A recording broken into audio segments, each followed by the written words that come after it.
obviously for a hip video, I won't need to continue. Is it recording again? Okay, so the video paused for some reason. Not sure why, but we're right at the same point. So far, I've only just removed some hip shingles. We're just gonna continue where I was at. And I'm gonna need to remove this one here. So let me get into that.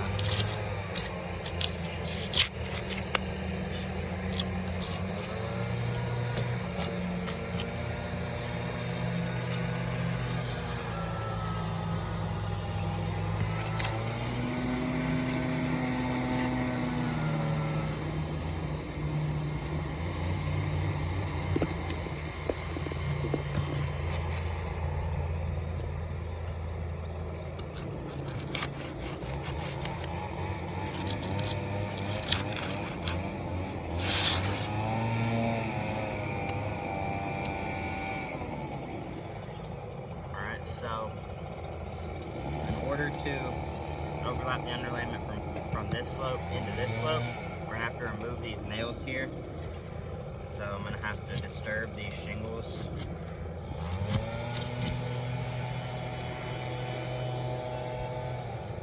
Just unseal them.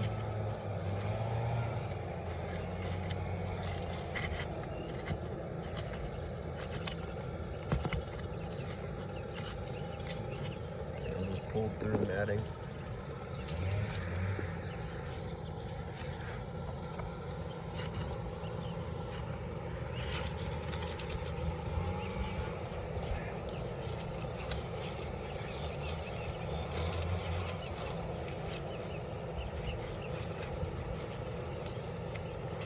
Shingle right there just tore. Yeah, you see some tearing going on right here in this. You can see my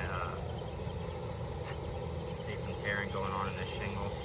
Even with proper tear and technique. Even with just kind of moving through there, and yet some mat transfer happening down here as well. Some clear mat transfer happening along with that tear. It's gonna make it unable for that to reseal down right there.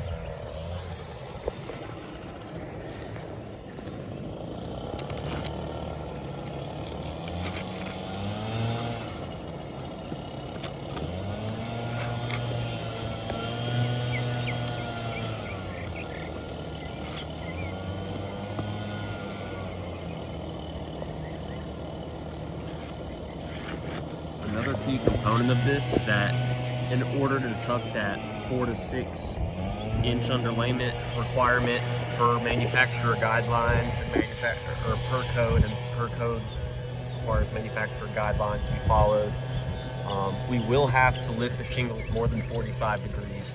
And if you look at this previous repair that's already been done, those shingles over there creased while doing a repair without lifting it any more than 45 degrees. So I just want to show, in order to properly overlap our underlayment 4 to 6 inches into the adjacent slope, 4 is, conservative 4 inches, probably around here.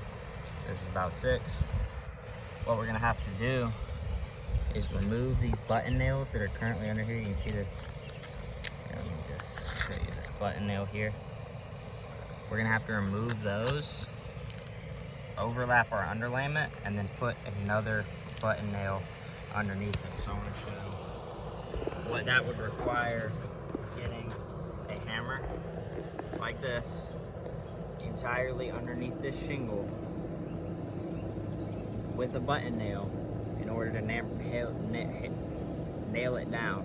Even with a ball peen hammer, you cut off that much, we're still trying to fit, put it here, over 6 inches in height from the bottom of here. So what I'm gonna have to do is lift this shingle. So as you can see, I'm gonna have to unseal this all the way back in here and lift this shingle up, which I can't even do without coming out here, unnailing these shingles and lifting this up high enough to fit my nail and everything under there.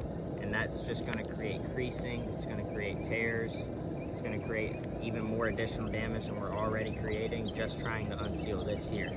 So the only proper way for us to get our underlayment into this slope without causing damage is going to be to unseal these shingles entirely, at least a row back, so that we can overlap our shingle, or overlap our underlayment, button nail it down, and then return those shingles back over it. So in order to complete this repair, we're going to have to, you know, remove one layer here into this adjacent slope. We're going to have to manipulate these shingles, or we're just going to be ripping and tearing these shingles up as we go along, trying to get that underlayment under there. So that's the only way we're able to complete this repair. Right now, with what's currently in the scope, which is just this slope here, it's going to be impossible to restore this roof to pre-loss conditions while still following code and manufacturer guidelines. So